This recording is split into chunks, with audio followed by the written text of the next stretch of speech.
going on down in the pit lane as Behrman makes his way into that pit lane as we stand. But yeah, teams with unique and interesting setups here in Monaco because of the distance of travel.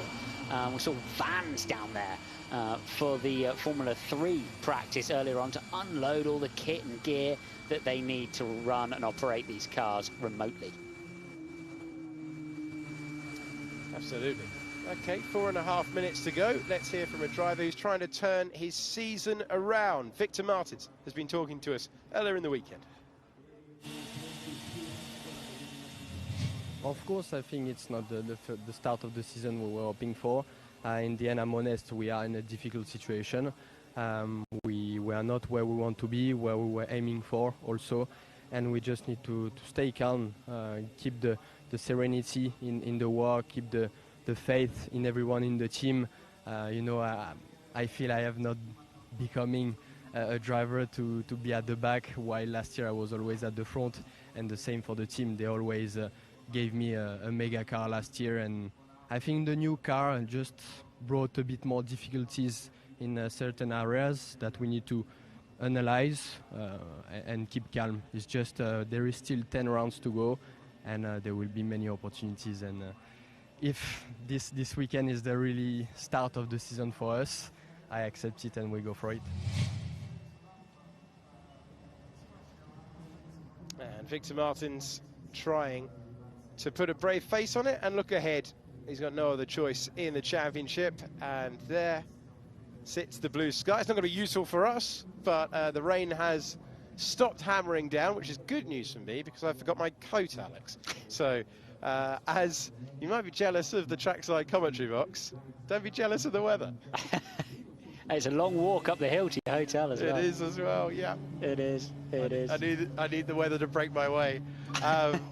Yeah, it's an interesting one. You do tend to get defining weekends around this circuit for championship narratives, and Victor Martins looking to just get 2 solid point scores, the sort of thing that we took for granted for him last year as rookie of the year. Qualifying is absolutely vital, though. You've got to get yourself into the key positions. Let's have a look. Oh, wow. Ooh, no, that's not ideal. Yeah, Behrman, we'll tighten that one up, I think, for tomorrow, because you do not want to see people crossing the pit lane in a live session quite like that. Well, there is a bridge over that section of pit lane as well, which you can make your way across. So if they're trying to get all the way across there, then there is another way to do it. But yeah, not something that you like to see in what is already a crowded pit lane as drivers continue to get out there and try and understand these cars.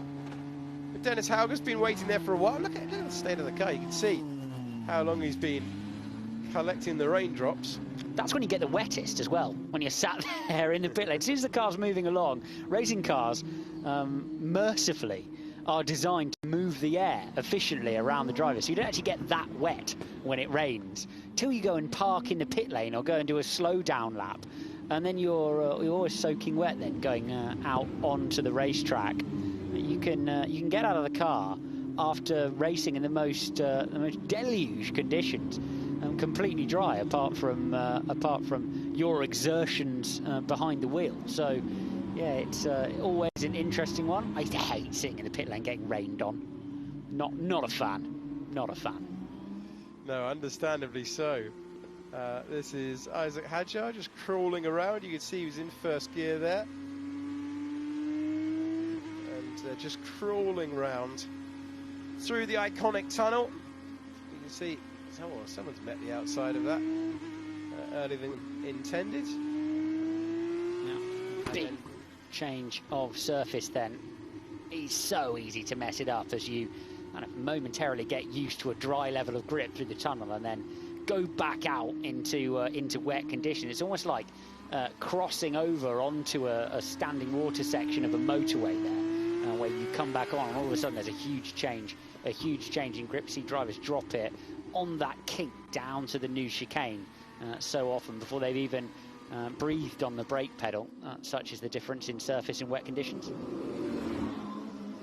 Everyone crawling back round with the clock about to hit 0, with the checkered flag about to be waved.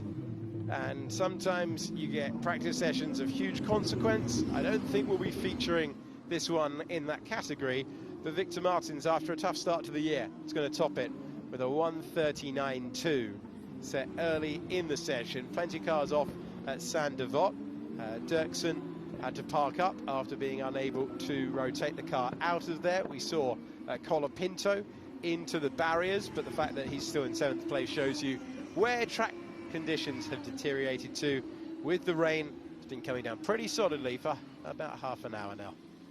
Yeah, so practice, delete that, basically. If you're looking at the Formula 2 weekend as a whole, have different conditions tomorrow. Massive benefit to those who've driven the racetrack before in dry conditions that we're expecting to see, and benefit to anyone with experience to take through here. It is